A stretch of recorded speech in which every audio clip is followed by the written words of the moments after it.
Bollywood industry में ये मेरी दूसरी फिल्म है। पहली फिल्म आपने अगर चर्चा सुनी होगी बीबी रजनी के बारे में। बीबी रजनी अभी अगस्त में रिलीज हुई थी, 30 अगस्त 2024 में, और ये अब चल पड़ा है तो 2025। सो ये हमारी एक फिल्म आने वाली है जिसका नाम है अकाल द अनकॉन्कर्ड, जिसके डायरेक्टर है मिस्टर गिपी ग्रेवाल। हमारे जो सिनेमेटोग्राफर हैं वो बलजीत सिंह देव हैं, और कॉस्ट्यूम डिजाइन जो है, वस्त्र सज्जा, वो मैंने की है स्नेहा कुमार ने। अभी आप हमारे सेट पे हैं, हमारा ये अकाल का सेट है, और अभी इस समय एक स्पेसिफिक एक सीन जो है वो शूट कर रहे हैं, जिसमें जंगी जहान एक चरित्र है जो कि नेगेटिव पात्र है इस पूरे, उसमें एंटागोनिस्ट है। और आप लोग जरूर देखने आइएगा क्योंकि बहुत मेहनत हुई है यहाँ पे। कॉस्ट्यूम डिपार्टमेंट जो हमारा है, उन्होंने कम से कम मैं कहूँ 600 के करीब या उससे ज्यादा भी हो सकता है, क्योंकि अभी हमने काउंटिंग नहीं की है, बिकॉज ड्यूरिंग द शूट भी जो है बहुत सारे कपड़े बने हैं। लेकिन मोटा मोटा कहूँ तो 600 से ज्यादा कपड़े जो है आपको, या चरित्रों के कपड़े जो है यहाँ पे हमने तैयार किए हैं। अंगरखा हो गया, चूड़ीदार हो गया, पाजामा हो गया, धोतियां हो गई, लांचे हो गए, यानी कि चादरा, जो पंजाबी चादरा होता है, लड़कियों के में अंगरखे, लड़कियों के भी अंगरखे, और घाघरा, कुर्ती, दुपट्टा, ये अलग अलग तरह के ऐसे ऐसे परिधान जो कि 18वीं शताब्दी के आसपास महाराजा रंजीत सिंह के समय काल में जो हमें पेंटिंग्स अवेलेबल होती है, उसको ही समझ के उसी तरह की चीजें हमने इसमें दी हैं, ताकि एक माहौल जो है आपको उस समय का एक माहौल दिखाई दे। उस समय के लोग, जैसे कहें अगर एक गांव है, उस गांव के लोग कैसे होंगे, तो वो आपको एक माहौल दिखता है कि इस तरह का चरित्र है, इस तरह के लोग हैं। तो ये आपको यहाँ पे आपको दिखाई देगा कि अलग अलग, आप अगर अभी हमारे गांव में भी घूमेंगे, यानी कि अकाल के गांव में घूमेंगे, तो आपको ये सब लोग जो है वो घूमते फिरते अलग अलग, कोई किसी शॉप में काम कर रहा है, लेकिन वो अलग अलग कैरेक्टर्स भी हैं। तो मैं आशा करती हूँ आप लोग ये फिल्म देखने जरूर जाएंगे, और हमारी जो मेहनत है उसको जरूर देखेंगे। जो कपड़े पहने हैं उसको जरूर देखेंगे, उस कपड़े में कैसे आज के कपड़ों से अंतर है ये जानने की कोशिश करेंगे और समझने की कोशिश करेंगे। अकाल फिल्म की यहाँ शूटिंग चल रही है, और गांव मजात है, और ये यहाँ पे कॉस्ट्यूम डिजाइन का एरिया है। अलग अलग पात्रों के लिए अलग अलग कॉस्ट्यूम किस तरह से व्यवस्थित करके पेटियों में, ट्रंक में रखी जाती हैं, और फिर उनका इस्तेमाल होता है, ये यहाँ पे हम देख सकते हैं नज़ारा। और इसकी जो डिज़ाइनर हैं, कॉस्ट्यूम डिज़ाइनर्स, वो स्नेहा कुमार है, और उनकी पूरी टीम मिल करके यहाँ पे काम कर रही है। ये देखिए कि किस तरह से तैयार किया जा रहा है जंगी लोगों को अकाल फिल्म के लिए। ये काम चल रहा है, और स्नेहा कुमार ये पट्टी कर रही है, अलग अलग प्रकार की कॉस्ट्यूम सजाई जा रही है नरेंद्र सिंह जी है, और बनाई गई है पहले, फिर उन्हें डाला जा रहा है। और ये पूरी टीम बहुत शिद्दत के साथ यहाँ डटी हुई है मैदान में, और बहुत सारे किरदार, अलग अलग प्रकार के ग्रामीण, जंगी, जंग लड़ने वाले, कश्मीरी, वो हम यहाँ पे पूरे एरिया में देख सकते हैं। और जो कॉस्ट्यूम की टीम है स्नेहा कुमार के नेतृत्व में, वो टीम यहाँ पे लगी हुई है काम करने में, कॉस्ट्यूम प्रोवाइड करना, उन्हें डालना, ये बहुत ही सघन कलात्मक काम है। एक एक पात्र को चिन्हित करके, और बहुत बड़ी टीम है जो गिप्पी ग्रेवाल निर्देशित ये फिल्म बनाई जा रही है। तो आप देखिए पूरा नज़ारा। ये अलग अलग प्रकार की पट्टियां, गाउन, कुर्ते, पजामे, पगड़ियां और जो भी अलग अलग जरूरत होती है। मैं आपको कॉस्ट्यूम डिजाइनर स्नेहा कुमार से कि ये काम किस तरह का काम है, प्लीज सुनिए। हाँ जी, नमस्ते। मेरा नाम है स्नेहा कुमार। मैं नेशनल स्कूल ऑफ ड्रामा से पास आउट हूँ और बॉलीवुड इंडस्ट्री में ये मेरी दूसरी फिल्म है। पहली फिल्म आपने अगर चर्चा सुनी होगी बीबी रजनी के बारे में। बीबी रजनी अभी अगस्त में रिलीज हुई थी, 30 अगस्त 2024 में, और ये अब चल पड़ा है तो 2025। सो ये हमारी एक फिल्म आने वाली है जिसका नाम है अकाल द अनकॉन्कर्ड, जिसके डायरेक्टर है मिस्टर गिपी ग्रेवाल और हम्बल मोशन पिक्चर्स ने इसको प्रोड्यूस किया है। गिपी ग्रेवाल जी और रवनीत कौर जी वो प्रोड्यूसर्स हैं। और आप हमारे जो सिनेमेटोग्राफर हैं वो बलजीत सिंह देव हैं और कॉस्ट्यूम डिजाइन जो है, वस्त्र सज्जा, वो मैंने की है स्नेहा कुमार ने। अभी आप हमारे सेट पे हैं, हमारा ये अकाल का सेट है और अभी इस समय एक स्पेसिफिक एक सीन जो है वो शूट कर रहे हैं जिसमें जंगी जहान एक चरित्र है जो कि नेगेटिव पात्र है इस पूरे उसमें, एंटागोनिस्ट है और उन्हीं के ये लोग हैं। तो जंगी जहान का जो पूरा एक कम्युनिटी कहें या कहें, इसके लोग जो है जो वो आपको यहाँ दिखाई देंगे तैयार होते हुए। मैं पूरी फिल्म के बारे में तो आपको नहीं बता सकती क्योंकि निर्माणाधीन है, अभी बन रही है और आप लोग जरूर देखने आइएगा क्योंकि बहुत मेहनत हुई है। यहाँ पे कॉस्ट्यूम डिपार्टमेंट जो हमारा है, उन्होंने कम से कम मैं कहूँ 600 के करीब या उससे ज्यादा भी हो सकता है क्योंकि अभी हमने काउंटिंग नहीं की है, बिकॉज ड्यूरिंग द शूट भी जो है बहुत सारे कपड़े बने हैं। लेकिन मोटा मोटा कहूँ तो 600 से ज्यादा कपड़े जो है आपको, या चरित्रों के कपड़े जो है यहाँ पे हमने तैयार किए हैं। अंगरखा हो गया, चूड़ीदार हो गया, पाजामा हो गया, धोतियां हो गई, लांचे हो गए यानी कि चादरा, जो पंजाबी चादरा होता है, लड़कियों के में अंगरखे, लड़कियों के भी अंगरखे और घाघरा, कुर्ती, दुपट्टा, ये अलग अलग तरह के ऐसे ऐसे परिधान जो कि 18वीं शताब्दी के आसपास महाराजा रंजीत सिंह के समय काल में जो हमें पेंटिंग्स अवेलेबल होती है उसको ही समझ के उसी तरह की चीजें हमने इसमें दी हैं ताकि एक माहौल जो है आपको उस समय का एक माहौल दिखाई दे। उस समय के लोग, जैसे कहें उस अगर एक गांव है, उस गांव के लोग कैसे होंगे तो वो आपको एक माहौल दिखता है कि इस तरह का चरित्र है, इस तरह के लोग हैं।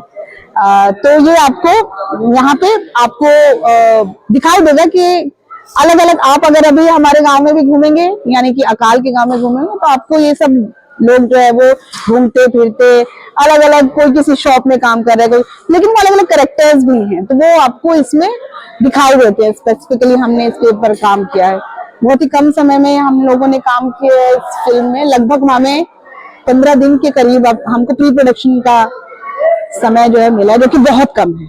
किसी भी पीरियड फिल्म के लिए मुझे लगता है सबसे इम्पोर्टेंट होता है उसमें जो आपने प्री प्रोडक्शन में जो आपने समय दिया है। तो यहाँ पे एक भूमिका जो है वो नजर आती है कि प्रोसेस कितना इम्पोर्टेंट है। तो एक पीरियड को एज इट इज वैसा ही उतारने के लिए, या कहें क्योंकि हमने तो वो समय काल नहीं देखा है, हमारे लिए रिसोर्सेज बहुत अलग अलग हैं, हम कहीं कहीं पढ़ सकते हैं, किसी ने कुछ बोला, किसी ने कोई ऐसा पहनता है, कोई वैसा खाता है, कोई ये करता है, लेकिन वो उसको दिखाने के लिए एग्जैक्ट उस तक पहुंचने के लिए हम लॉजिक्स में जाते हैं कि प्रेजेंट में अगर ये तो पास्ट में कैसे होता होगा। कुछ चीजें तो हम लोगों को अवेलेबल भी है कुछ म्यूजियम्स में बहुत सारे कॉस्ट्यूम अवेलेबल भी होते हैं, जिसको देख के हम ये अंदाजा लगाते हैं कि इस तरह का व्यक्ति क्या कपड़ा पहनता होगा। जैसे गुरु गोविंद सिंह जी ने क्या कपड़ा पहना था, इसके म्यूजियम में एक मिलते हैं हमको, एविडेंसेस मिलते हैं। तो वही चीज अगर हम किसी चरित्र को देंगे उसी तरह का कट लाइन, तो वो कैसा होगा वो हमको हम समझ सकते हैं, है ना। तो वही हम लोग एग्जीक्यूट करते हैं कि जो हमें मिला है कोई चीज, उसको कैसे एग्जीक्यूट होगा, डिजाइन कैसे बनेगा उसका। तो यही हमारा प्रोसेस रहता है कि चरित्र को पकड़ना है, क्योंकि चरित्र दिखना सबसे इम्पोर्टेंट है कि ये नेगेटिव है, पॉजिटिव कैरेक्टर है, या इसकी क्या खूबियां हैं, ये किस तरह का सोच वाला व्यक्ति है, ये उसका प्रोफेशन क्या है, ये सब परिधान में दिखना जरूरी है।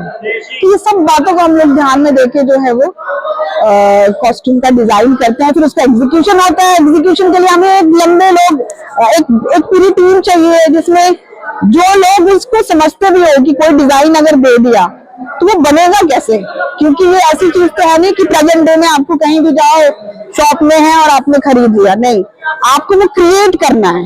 तो आपको बेसिकली कोई चीज कैसे बनती है इसका पता होना पड़ेगा।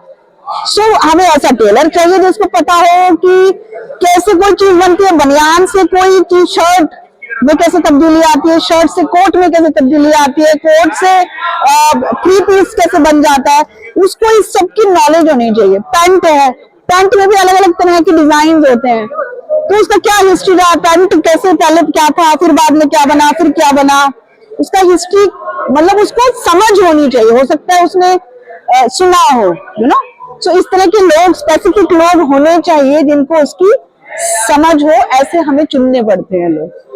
तो जनरली ऐसा नहीं होता।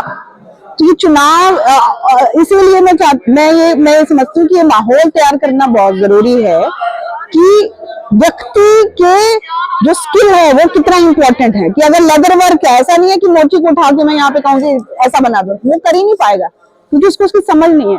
तो क्रिएटिव माइंड है ना, और क्रिएटिव आपका स्किल में भी उतना ही दक्षता होनी जरूरी है। दोनों चीजें मिलके ही टीम बनती है। तो यहाँ पे आप देखोगे ये लोगों की मेहनत, उनके स्किल से ही कोई चीज निकल के आई है। तो किसी आइडिया को एग्जीक्यूट दूसरे लोगों ने किया है। तो they are very important people and I think everything, सबको ये चीज समझना चाहिए कि कितना इम्पोर्टेंस है प्री प्रोडक्शन का, प्रोसेस का, रिसर्च का, और इस रिसर्च का करेक्ट एग्जीक्यूशन का। तो आशा करती हूँ आप लोग ये फिल्म देखने जरूर जाएंगे और हमारी जो मेहनत है उसको जरूर देखेंगे। जो कपड़े पहने हैं उसको जरूर देखेंगे, उस कपड़े में कैसे आज के कपड़ों से अंतर है ये जानने की कोशिश करेंगे और समझने की कोशिश करेंगे। डिजाइन और हमारे यस मतलब जैसे 600 यदि आपने ड्रेस तैयार की है तो टीम भी जाहिर तौर पर बहुत बड़ी टीम। जी बिल्कुल। हमारी टीम देखिए 28 तक गई, फिर 25 आई, फिर 25 से कम होती गई। बट मैं जो मुख्य जो इसके हिस्से हैं वो ये होता है कि एक टेलरिंग डिपार्टमेंट होता है, एक एजिंग डिपार्टमेंट होता है। एजिंग मतलब जो कपड़े हैं, हमने कपड़ा खरीदा, कपड़े को ट्रीट करना होता है, उसको पुराना करना होता है या वो वियरेबल लगे, वो जो है वो दिखाना होता है। तो वो उसको एजिंग करना होता है कि आप उसमें क्रिएट करते हो वेदर को। एजिंग को आप कपड़े में दिखाते हो, तो कितनी बार पहना गया होगा, 100 बार पहना है, 10 बार पहना है, पहली बार पहना है, उसकी फ्रेशनेस अलग हो जाती है।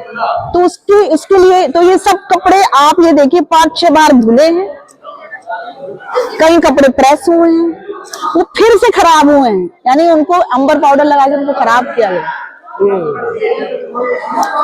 और फिर से वो। तो ये जो एक कपड़े के अंदर जो रंग का बदलाव होता है, आपको सीधा एक रंग का कपड़ा पहना दिया तो वो अलग होता है, उसके अंदर पहने हुए कपड़े का जो शेड्स आता है, जो ओरिजिनल सनलाइट पड़ के जो बदल जाती है, वो एजिंग डिपार्टमेंट करता है हमारा, कि कपड़े एजिंग डिपार्टमेंट है। फिर लेदर का हमारा एक पूरा डिपार्टमेंट था, जिसमें लेदर का जितना भी काम हुआ है, हाथ के आर्मर्स बनाने से लेके चेस्टर्स बनाने से लेके, क्योंकि ये वॉर फिल्म है, तो वॉर फिल्म में आप देखिए कि वॉरियर लगने चाहिए वो लोग, तो उनके आर्मर्स बहुत इंपॉर्टेंट है।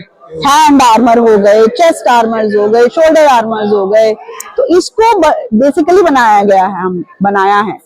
और फिर मास्क बनाए गए हैं, तो उसके लिए स्पेसिफिकली लोगों को हम लोगों ने हायर किया था। कुछ लोग अभी भी हैं कंटिन्यू, क्योंकि अब एक डिपार्टमेंट है जो रिपेयरिंग का डिपार्टमेंट है, क्योंकि शूट के दौरान कई चीजें टूट रही हैं, टूट के वो बनेंगी दोबारा, तो वो एक व्यक्ति या ऐसे व्यक्ति होने जरूरी है जो उसको रिपेयर करे, उसको ठीक करे, क्योंकि यहाँ एक्शन सीक्वेंस हुआ, टक्कर टुक्कर लगी और वो टूट गया, तुरंत आपको करना है, क्योंकि फिर पूरी की पूरी यूनिट बैठी है आपके लिए कि वो ठीक होगा तो वो पहनेगा करेक्टर और फिर शूट पे जाएगा, यू नो। सो ये उसका एक हिस्सा है। तो जैसे मैंने कहा, सो एजिंग डिपार्टमेंट है, टेलरिंग डिपार्टमेंट एक महत्वपूर्ण है। फिर एक डिपार्टमेंट है जो पहनाता है कपड़े, जिसको हम ड्रेस डिपार्टमेंट बोलते हैं। वो बहुत ही महत्वपूर्ण है, क्योंकि उसको आपका डिजाइन पता होना चाहिए और कपड़े कैसे पहनाए जाते हैं उसको पता होना चाहिए, और उसको डिजाइन पता होने के बाद ऊपर से नीचे तक, हेड टू टो, वो क्या क्या पहनेगा उसको अंडरस्टैंडिंग होनी चाहिए। तो ये धीरे धीरे अब आप देखिए इतने दक्ष हो गए, ये खुद ही पहले उनको बताना पड़ता है, ये दे दो, वो दे दो, ये करना है, वो करना है, लेकिन अभी देखिए इनको बोलो जंगी लोग तो ये एकदम से जंगी का तैयार कर देंगे, इनको बोलो आकार के लोग, आकार के इनको पता है क्या क्या वेरिएशन देके क्या वो अलग अलग कैसे लगेंगे। सो ये it's a part of the process, जिससे कि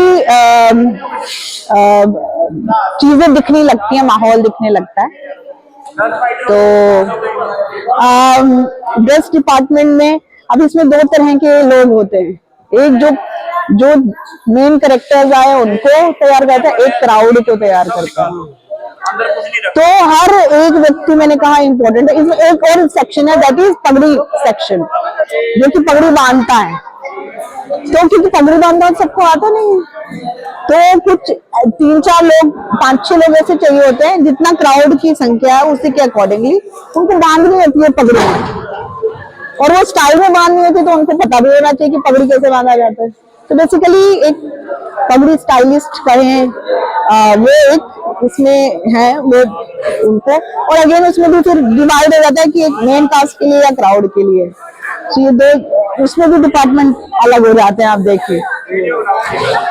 तो ये चीजें फिर क्या होता है कि एक और ये लोग तो हो गए काम करने वाले, कुछ लोग चाहिए जो मैनेजमेंट के लिए चाहिए होते हैं, क्योंकि आपका अगले दिन सीन लगने वाला है, 10 सीन लग रहे हैं, 5 सीन लग रहे हैं, उसमें कौन कौन से कपड़े क्या क्या हो गए, क्योंकि हर कोई चिन्हित नहीं कर पाता कि यही स्पेसिफिक कपड़ा कल मिला बना था, तो उसके लिए फिर स्पेसिफिक असिस्टेंट्स चाहिए होते हैं, जिनको कपड़े की नॉलेज हो, जिनको अंडरस्टैंडिंग हो डिजाइन की, जो कपड़े को पहचानते हो, फैब्रिक को पहचानना जानते हो, कलर को समझना जानते हो, क्योंकि कलर ब्लाइंडनेस होती है कई लोगों में, नहीं वो उनको नहीं समझ में आता कि ये शेड कैसे अलग है इससे। तो ऐसे स्पेसिफिक लोग चाहिए होते हैं जिनको पता होना चाहिए कि डिजाइन को कैसे वैसा का वैसा, अगर एक दिन वो यूज हो जाए तो सेकंड डे वो कैसे एज इट इज यूज होगा, यू नो। सो ये बहुत महत्वपूर्ण लोग हैं जो मैनेजमेंट के लेवल पे 5-6 लोग ऐसे चाहिए होते हैं हमको। तो बिकॉज बहुत बड़ी फिल्म है, तो इसमें बहुत सारी ऐसे चीजें होती है जो मिस हो जाती है, हर दिन बदलता है ना, और शेड्यूल के अकॉर्डिंगली आपको ऑन द फीट रहना है कि करके ही देना है ये सब चीजें।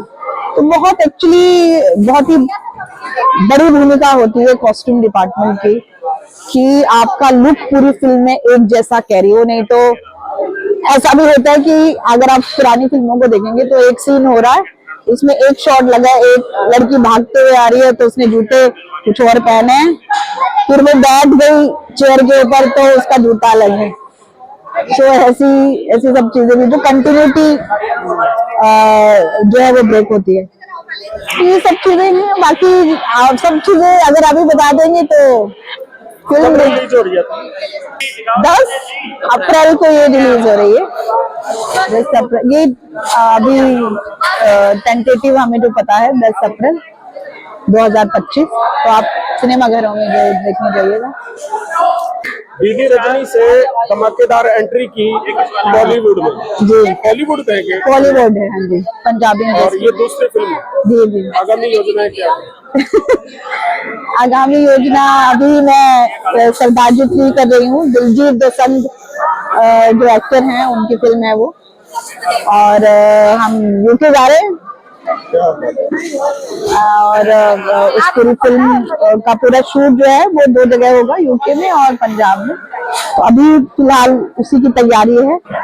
यूके जा रहे हैं मैंने इसलिए एम्फेसिस किया क्योंकि अब देखिए तैयारी यही करके जानी है, क्योंकि वहां हमको वो डिजाइन को समझने वाले लोग नहीं मिलेंगे, वो टेलर नहीं मिलेंगे, वो कपड़ा नहीं मिलेगा, क्योंकि पूरा अलग कंट्री है।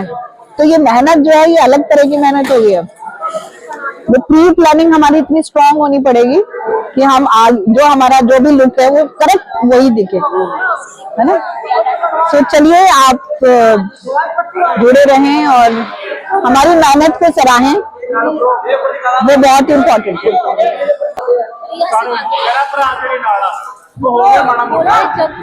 जगतार जी का और एक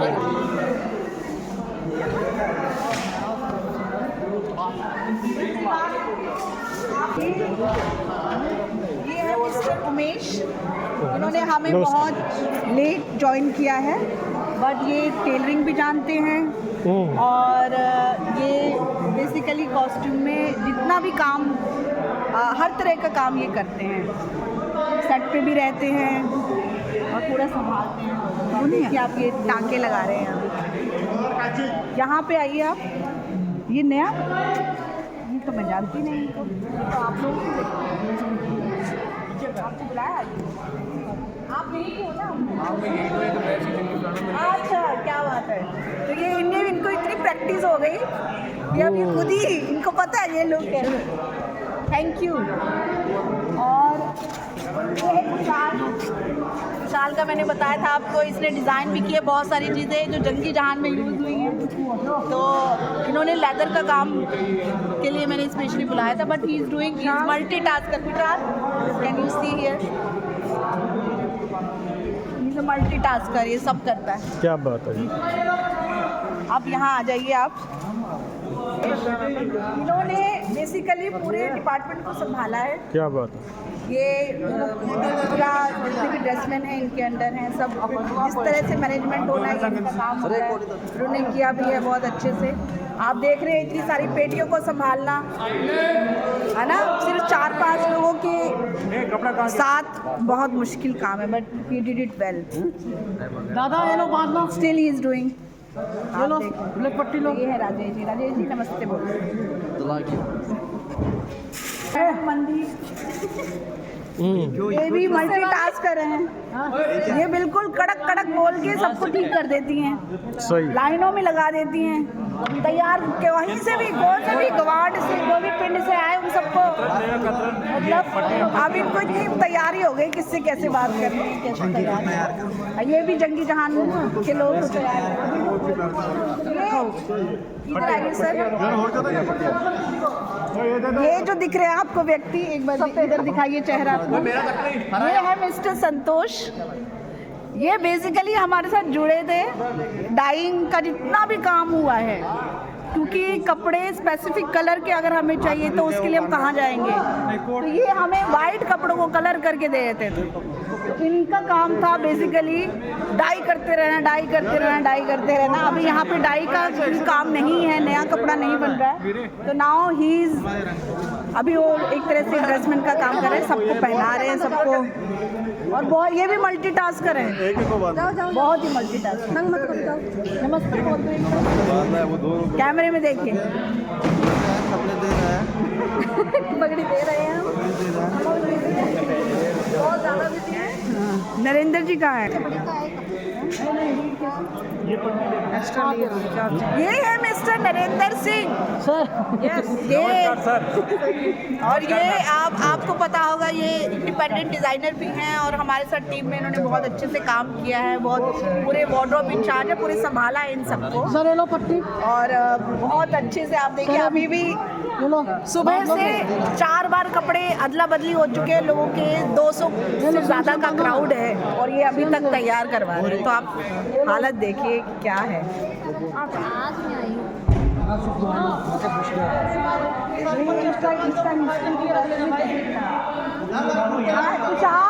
बेसिकली एंड अब उसी की चल रहे हैं सब जगह कॉस्ट्यूम, बहुत ही अच्छा है। और उसने पहली बार हाँ, और ये बहुत मतलब इसका कलर अलग था, पहले ब्राउन कलर के थे, फिर हम लोगों ने जब डिसाइड हो गया कि ये ब्लैक कलर होंगे तो हम लोगों ने ब्लैक कलर, फिर उसके ऊपर कईयों के ऊपर काम किए, जैसे ये बाद में काम हुआ है। But it was all red, I mean it was like we are improvising during the working. ये होगा, ये नहीं होगा, ये इसके साथ ये कर देते हैं, इस तरह के जैकेट होंगे, इस तरह का ऐसा बॉर्डर लगा देते हैं। मतलब 15 दिन में आप क्या, 15 दिन की तैयारी है ना ये पूरी हमारी, टाइम नहीं था। ये दिख रहे हैं, अब सबको पता है कैसे तैयार होते हैं, देखो खुद लगा रहे हैं ये। पहले इनको लगाने के लिए कोई चाहिए था, now they know this is the dress, this is जंगी जहान, जंगी जहान पीपल, जंगी जहान के लोग, ये सब लोग, ये कश्मीरी लोग हैं, कश्मीर से आए हैं। हाँ कश्मीर से है। अबे इसको थोड़ा करना कुछ ऊपर नीचे। हाँ बट ये येलो बिल्कुल नहीं दिखना चाहिए, स्पेसिफिकली वही का वही लोग।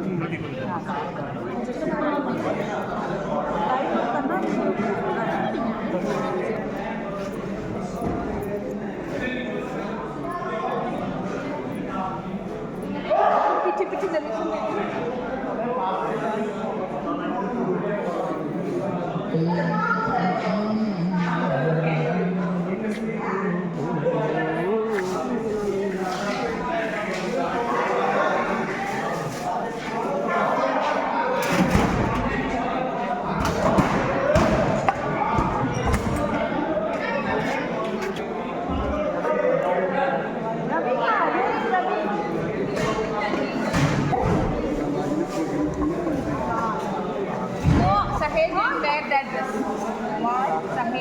they changed it. Some way, I don't know. Nothing is just happened in Singapore. Yeah. Then they didn't use the white. They didn't